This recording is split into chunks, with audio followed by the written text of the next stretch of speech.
It's 2:53 a.m. You're awake, not because of noise, not because of caffeine, not because you're scrolling. You're awake because your brain is running worst-case scenarios.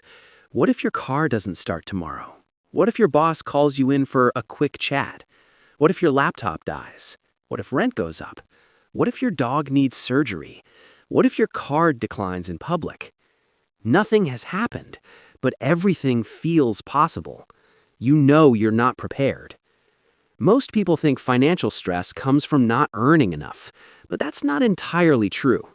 Financial stress comes from fragility, from being one unexpected bill away from panic, from knowing that if something goes wrong, you don't have a buffer. There is a specific number that changes this. Not $1 million, not six figures, not retire early money, just $10,000.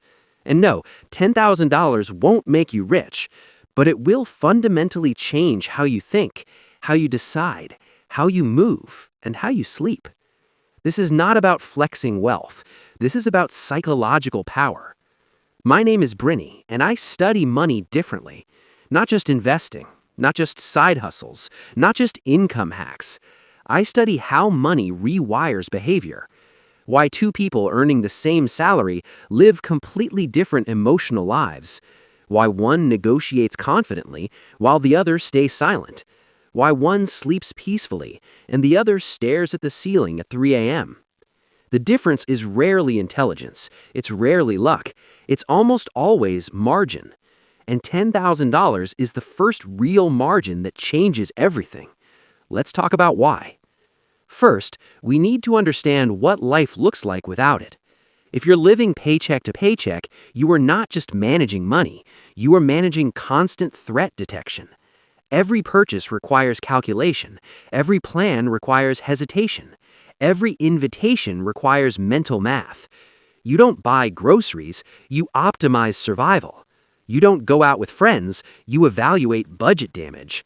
You don't see a strange noise in your car as a mechanical issue, you see it as potential disaster. When savings are zero, every dollar matters too much. And when every dollar matters too much, your brain narrows. Psychologists call this scarcity mindset. When resources feel limited, your brain allocates more attention to immediate survival problems and less attention to long-term strategy. In studies, financial stress has been shown to temporarily reduce cognitive bandwidth, the mental capacity you use for problem solving, planning, and impulse control. In simple terms, being broke is mentally expensive. It makes you reactive instead of proactive. It shrinks your world down to the next bill. Now, imagine nothing about your income changes. You still earn the same amount. You still work the same job. You still pay the same rent.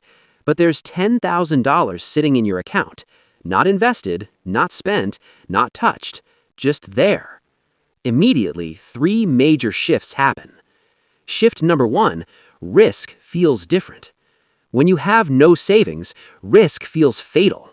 Asking for a raise feels dangerous. Switching jobs feels terrifying. Starting something new feels irresponsible. Because if it fails, you fall.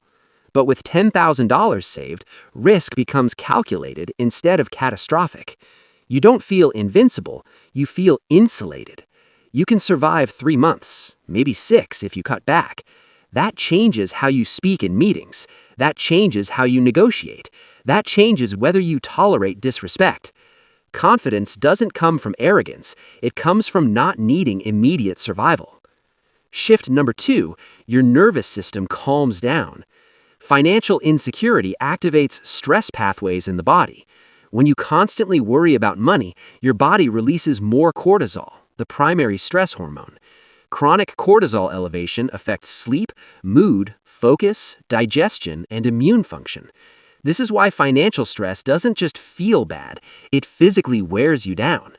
When you build an emergency fund, your brain detects safety. You may not consciously notice it, but your body does. That check engine light, it goes from "my life is about to implode" to "this is annoying." That unexpected medical bill, it goes from "how will I survive" to "okay, I'll handle this." The difference between panic and inconvenience is enormous, because panic clouds judgment, inconvenience preserves clarity. Shift number 3, money becomes a tool instead of a threat. When you have no savings, money feels temporary. It comes in, it goes out, it barely pauses. You experience money as something fragile and fleeting. But when you accumulate $10,000, money feels structural. It feels foundational. You begin thinking differently.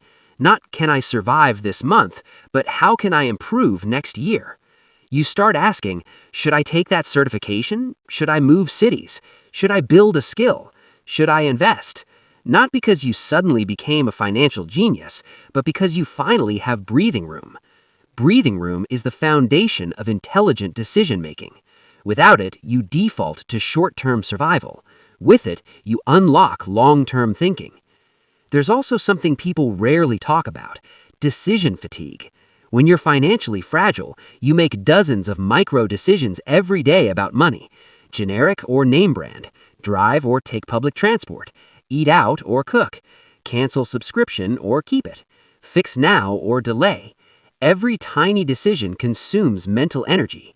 When you have a buffer, most of those calculations disappear. You choose based on preference, not panic, and that frees cognitive bandwidth. That bandwidth can now go towards skill development, networking, creativity, strategy. Mental energy is a limited resource. Savings protect it. Here's something that might surprise you. The person with $10,000 saved is often closer to long-term wealth than someone earning twice as much with zero savings. Why? Because wealth building is not primarily about earning, it's about retaining. You probably know someone who makes six figures but is constantly stressed. Luxury apartment, car payment, high-end lifestyle. No margin. High income, high fragility. That's not wealth. That's velocity without control. Meanwhile, someone earning less but saving consistently builds stability, and stability compounds. The first $1,000 is hard. The first $3,000 feels structured.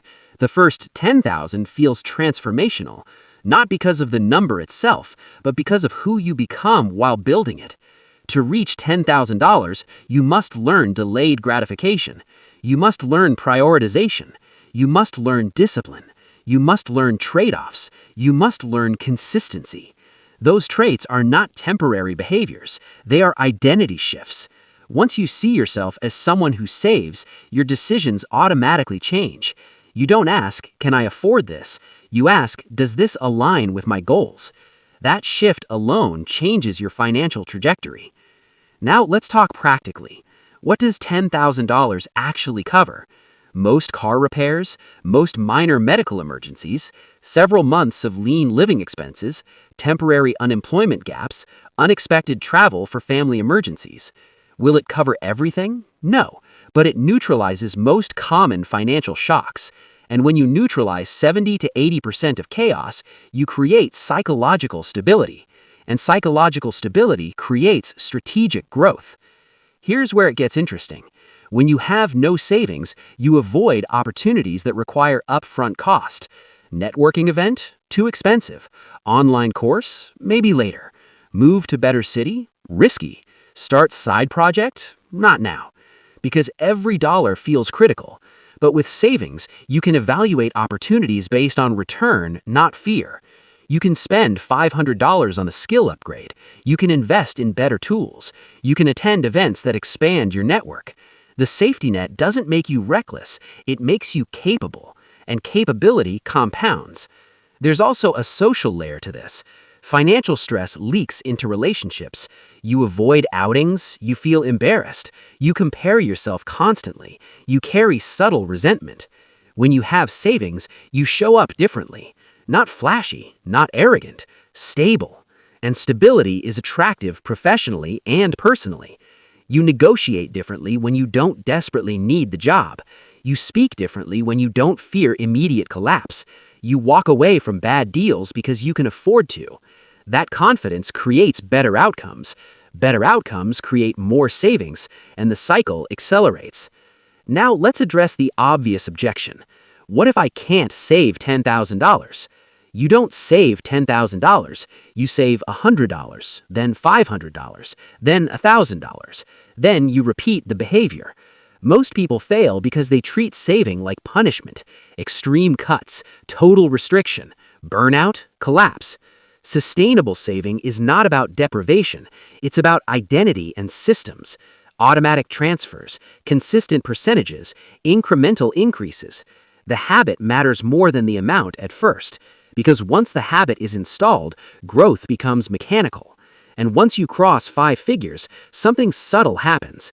You stop living in constant financial defense, and you start thinking about building offense. Investing, scaling income, asset ownership, long-term strategy. The first $10,000 is not the destination. Dollars is not mathematically hard. It's psychologically hard. Most people don't fail because they can't save. They fail because something inside them resists stability. That sounds dramatic, but stay with me. There are invisible forces that quietly sabotage financial progress long before you hit 5 figures. And unless you understand them, you'll build $3,000, maybe $5,000, and then somehow end up back at $800 wondering what happened. Let's break down the real enemies. Enemy number 1, emotional spending. Most purchases are not logical, they are emotional regulation. Bad day at work? You order takeout. Feeling behind in life? You buy something new. Stressed? Online shopping. Bored? Subscriptions. Lonely? Impulse upgrades. Money becomes mood medicine. And here's the problem. Mood medicine doesn't solve the root cause, it just delays discomfort. If you don't learn to sit with emotional discomfort without spending, your savings will always leak. You must build what I call financial emotional maturity. That means pausing before purchases, asking, am I solving a problem or soothing a feeling? Because if spending becomes your coping mechanism, savings will always feel temporary. Enemy number 2, identity conflict. This one is deeper. If you've spent years seeing yourself as bad with money, your brain will try to stay consistent with that identity. Identity drives behavior more than goals do. If you believe, I'm not disciplined, I'm not good at finances, I've always struggled with money, then when your account grows, it feels unfamiliar. Unfamiliar feels uncomfortable, and uncomfortable triggers sabotage. You might not consciously think, let me ruin my progress, but you'll justify purchases that shrink your balance, because returning to familiar chaos feels safer than sustaining unfamiliar stability. To reach $10,000, you must update your self-concept. You must start thinking, I am someone who builds stability. I am disciplined. I am strategic. Behavior follows identity. Enemy number 3, social comparison. This one is brutal. You save $2,000. You feel proud. Then you open Instagram. Someone is on vacation. Someone bought a new car. Someone upgraded apartments. Someone invested in crypto. And suddenly your progress feels small. Comparison destroys contentment. Contentment sustains discipline. If you constantly measure yourself against others, you'll inflate your lifestyle prematurely. Remember this, most people who look rich are leveraged, not wealthy. High income, high debt, high stress. Your goal is not to look successful. Your goal is to become stable. Stability is quiet. Fragility is loud. Enemy number 4, the I deserve it trap. After months of discipline, your brain wants a reward, and rewards are healthy, but unmanaged rewards derail momentum. You hit $3,000. You think, I've been good, I deserve something. So you spend $800. Now you're back at $2,200. Progress resets. Momentum weakens. The solution is structured rewards. Pre-decide, when I hit $5,000, I'll allow myself $200 guilt-free. Controlled celebration, not emotional impulse. Enemy number 5, lack of clear target. If your savings goal is vague, discipline fades. Save more is not a strategy. Build $10,000 by December 2026 is. Specificity creates urgency. Urgency creates action. Break it down. $10,000 in 24 months is about $417 per month. $10,000 in 36 months is about $278 per month. Suddenly, it's tangible. Numbers reduce overwhelm. Now let's talk about the most dangerous stage, the 3,000 to 5,000 plateau. This is where most people stall. Why? Because the initial excitement fades. You're no longer at zero, but you're not yet stable. This middle ground is psychologically exhausting. You feel progress, but you still feel vulnerable. Many people unconsciously quit here. They loosen discipline, they increase lifestyle slightly, they stop tracking, and progress slows. To break the plateau, you must shift from effort-based saving to system-based saving. Effort-based saving relies on motivation. System-based saving relies on automation. If you are manually transferring money every month, you are negotiating every month. If it's automatic, you remove friction. Friction kills consistency. Now let's zoom deeper. There's something called the scarcity loop. When you don't have enough, your brain focuses on immediate relief. Immediate relief leads to short-term decisions. Short-term decisions maintain scarcity. It's a loop. To break it, you need delayed gratification. Delayed gratification is the single most important wealth-building trait, and it's trainable. Every time you choose saving over impulse, you strengthen that muscle. Just like physical training, the first reps are hard, then they become automatic. Now, here's a hard truth. Most people say they want financial security, but they also want constant stimulation. Eating out, upgrading tech, new clothes, frequent trips, instant upgrades. You cannot optimize for long-term security and constant short-term stimulation simultaneously. One must dominate. If security dominates for 24 to 36 months, your entire financial trajectory shifts. Temporary restraint creates permanent leverage. Now let's talk about fear. Sometimes people don't build savings because they subconsciously believe it won't matter. If something huge happens, $10,000 won't save me. That mindset is all or nothing thinking. Perfectionism kills progress. Yes, $10,000 won't solve everything, but it solves most things, and solving most things removes most stress. Financial improvement is incremental. You don't go from fragile to invincible overnight. You go from fragile to stable, from stable to secure, from secure to wealthy. Skipping stages creates collapse. Now let's address income envy. Some people justify not saving by saying, if I made more money, I'd save. But data consistently shows that saving behavior scales with habits, not income. Someone saving 5% at $40,000 often saves 5% at $80,000. Behavior repeats. If you cannot manage $2,000 responsibly, $20,000 won't fix that. Building $10,000 trains you for larger numbers. Without that training, higher income amplifies chaos. Now let's talk about fear of missing out. When you focus on saving, you may feel like you're missing experiences. But here's the flip side. Financial instability makes you miss opportunities silently. You can't relocate for better roles. You can't take career risks. You can't start projects. You can't negotiate confidently. That's a hidden cost. Stability expands future experiences. Temporary restraint unlocks long-term freedom. Now let's discuss environment. If everyone around you spends impulsively, discipline feels lonely. Environment shapes behavior. If your circle constantly normalizes debt, overconsumption, and paycheck living, you will absorb that standard. You don't need to cut people off, but you need to elevate your internal standard. Just because chaos is common doesn't mean it's normal. Now, here's something critical. You must separate net worth from self-worth. During the building phase, your savings might feel small compared to others, but your discipline is growing faster than your balance, and discipline compounds faster than money. By the time you hit $10,000, the internal transformation is larger than the external number. You think differently, you react differently, you tolerate less nonsense, you choose long-term gains over short-term dopamine. That's not just financial growth, that's character development, and character is a wealth multiplier. Let's zoom out one more time. Why do most people stay financially fragile? Because they optimize for comfort today over control tomorrow. Comfort is addictive. Control is empowering. The first $10,000 represents control. Control over panic, control over reaction, control over decisions, control over time. And time is the most valuable currency. When you are financially fragile, time feels urgent. When you are financially stable, time feels strategic. That shift alone changes everything. This is not about becoming obsessed with money. It's about reducing money's power over your emotions. When you reach $10,000, money stops controlling your nervous system. You start controlling money. That's the turning point. Most people think $10,000 is about safety. It's not. It's about power, not loud power, quiet power. And quiet power changes how you move through the world. Let's start with something uncomfortable. Desperation has a smell. Employers smell it. Clients smell it. Negotiators smell it. Even coworkers sense it. When you need the job, you behave differently than when you choose the job.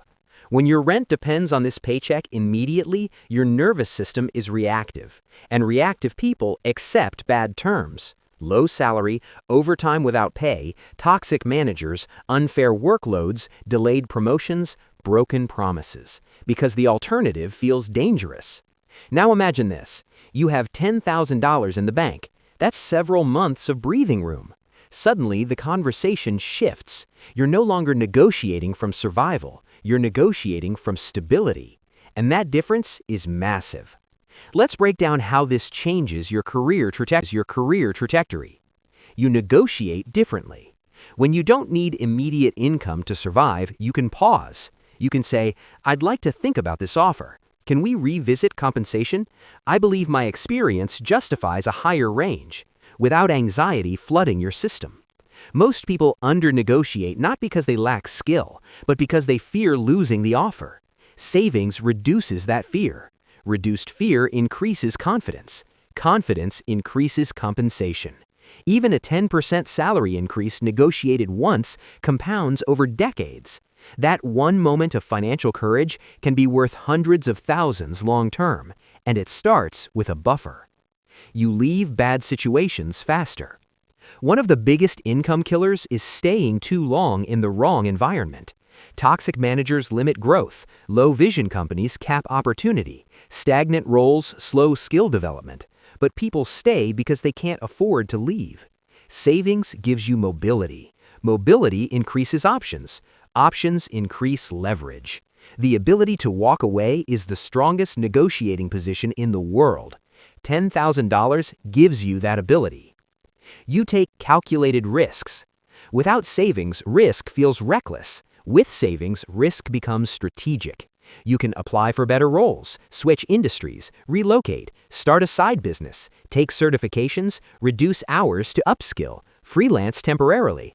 When you have zero cushion, every decision feels life or death. When you have stability, decisions become strategic experiments, and strategic experiments accelerate income growth. Most people stagnate not because they lack talent, they stagnate because they can't afford short-term discomfort. Savings buys you discomfort tolerance, and discomfort tolerance creates opportunity. You think long-term. Financial fragility forces short-term thinking. How do I survive this month? How do I cover this bill? How do I stretch this paycheck? When survival dominates, vision shrinks. But when your basic stability is handled, your brain expands. You start asking, what skills increase my earning ceiling? What industry has better growth? What does my 5-year income look like? Future-oriented thinking increases strategic decisions. Strategic decisions compound. That's how $10,000 becomes $100,000 over time. You stop accepting emotional blackmail. Many workplaces operate on emotional manipulation. If you were loyal, if you were committed, if you cared about the team. And people overwork themselves because they fear financial instability. When you have savings, guilt loses power. You can set boundaries. You can say no. You can prioritize your health. And ironically, people who set boundaries are often respected more because they project control. Now let's go deeper. There's a psychological shift that happens when you cross $10,000. Your relationship with money changes.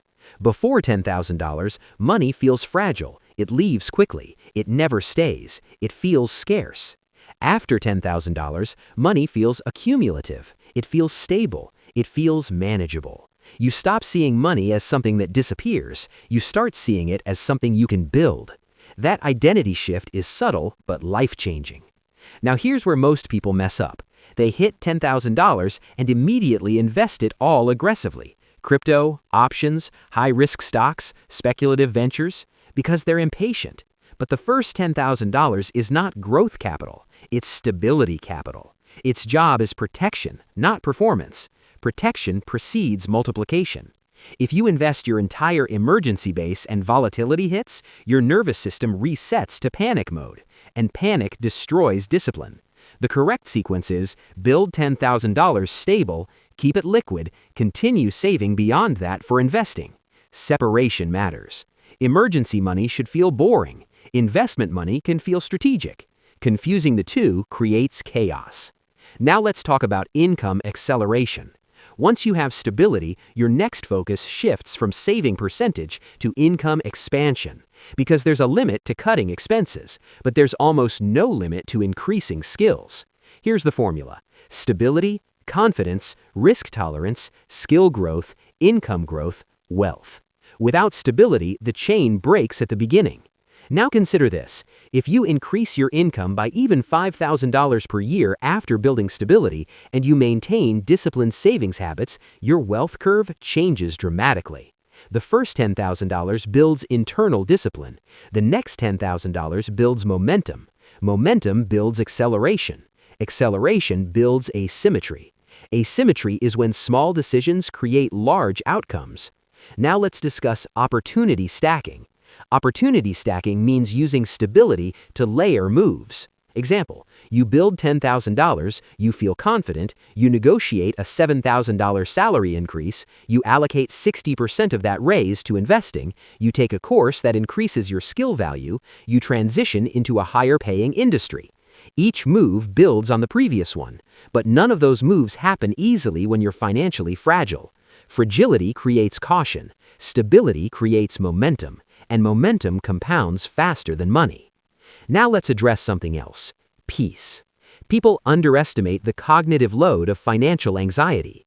When you constantly think about money problems, your mental bandwidth shrinks. You make worse decisions, you procrastinate, you avoid growth opportunities, you choose comfort over strategy. Financial stress taxes intelligence. When you remove that stress through savings, your decision quality improves. Better decisions create better outcomes. This is invisible but powerful. Now imagine this: an unexpected expense hits: $2,000 car repair, medical bill, family emergency. Before $10,000, panic, credit cards, borrowing, shame, stress, sleep disruption. After $10,000, transfer, pay, move on. That emotional difference alone is transformative. You stop fearing the unknown. You become resilient. And resilience is rare. Now let's shift perspective. Most people want wealth, but they skip stability. They try to jump from fragile to wealthy. That's like building a skyscraper without a foundation. The first $10,000 is foundation. It's not impressive on social media, but it is powerful in real life, and real life is what matters. Here's the bigger vision. When you reach $10,000, you're not done. You've graduated. You've proven you can control behavior over impulse. You've proven you can delay gratification. You've proven you can build something slow and steady. That's the exact psychology required for investing. Investing is patience. Investing is discipline. Investing is emotional control. Without those traits, investing becomes gambling. With those traits, investing becomes wealth building. So the first $10,000 is not about the money. It's about who you become while building it. Because the person who can build $10,000 can build $100,000. The person who cannot build $10,000 will lose $100,000 even if they somehow get it. Skill matters more than luck, and discipline matters more than income. Now we're ready for the final shift. Reaching $10,000 makes you stable. Reaching $50,000 makes you strategic. Most people never cross this second threshold, not because they can't, but because they relax too early. They hit 5 figures and think, I made it. No, you stabilized the plane. Now you learn how to fly it. Let's break this next stage down clearly. The psychological upgrade from saver to builder. At $10,000, you prove discipline. At $50,000, you prove strategy. The mindset shifts from how much can I save to how efficiently can I grow. Saving alone won't get you to $50,000 quickly. Income expansion plus investing will. This is where many people stall. They stay in extreme frugality mode. They over-focus on cutting expenses. They hesitate to invest meaningfully. But wealth is built by increasing income, investing consistently, and avoiding lifestyle explosions. Let's talk structure. The 10K allocation rule. Once you have your $10,000 emergency base fully funded and untouched, here's how the next dollars should move. Every additional dollar you earn should follow a system. Example allocation: 50 to 70% toward investing, 20 to 30% toward lifestyle improvement, 10 to 20% towards skill development. Why lifestyle improvement? Because total deprivation leads to burnout. Controlled upgrades are sustainable. Emotional impulse upgrades are destructive. Now, let's talk investing without losing your mind. Investing without losing your mind. You do not need complexity. Wealth is built on boring consistency. At this stage, focus on broad indexed funds, retirement accounts if available, long-term equity exposure, and automatic monthly contributions. No chasing trends, no day trading, no emotional decisions. The goal is not fast money. The goal is steady compounding. Let's simplify compounding. If you invest $1,000 per month at an average 8% annual return, in 5 years, approximately $73,000 plus. In 10 years, approximately $180,000 plus. In 20 years, approximately $590,000 plus. Time multiplies discipline. The earlier you start, the less aggressive you need to be. Aggression is usually compensation for starting late. Income expansion is now primary priority number 1. There's a limit to cutting costs. There's almost no limit to skill value. After stability, your primary focus should be negotiating salary regularly, switching roles strategically, learning high-income skills, and building scalable side income. Ask yourself, what skill can I learn that increases my earning ceiling by $20,000 per year?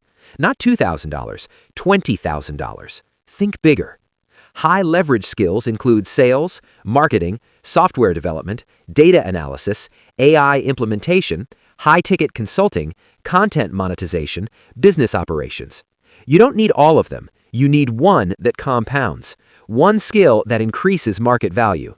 Once income increases, keep lifestyle growth slower than income growth. That gap becomes wealth. The lifestyle creep trap. As income rises, so this temptation.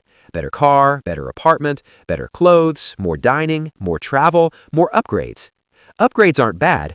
Uncontrolled upgrades are. Here's the rule wealthy builders follow. Increase lifestyle at half the speed of income. If your income increases 30%, let lifestyle increase 10 to 15%. The rest builds assets. This discipline separates high earners from wealthy individuals. Many people earning $150,000 are broke because income does not equal wealth. Asset ownership equals wealth. The 3-layer wealth model. Once you cross $10,000 and move toward $50,000 plus, think in layers. Layer 1, security, emergency fund, untouched. Layer 2, growth, index funds, retirement accounts, long-term equity. Layer 3, asymmetry, business ideas, side projects, higher risk but calculated opportunities. You only enter Layer 3 once Layers 1 and 2 are solid. Most people reverse this. They chase asymmetry first. That's why they stay unstable. Build foundation, then grow, then experiment. The silent multiplier. Time. The biggest wealth multiplier isn't intelligence, it's duration. If you invest consistently for 25 to 30 years, wealth becomes mathematically likely.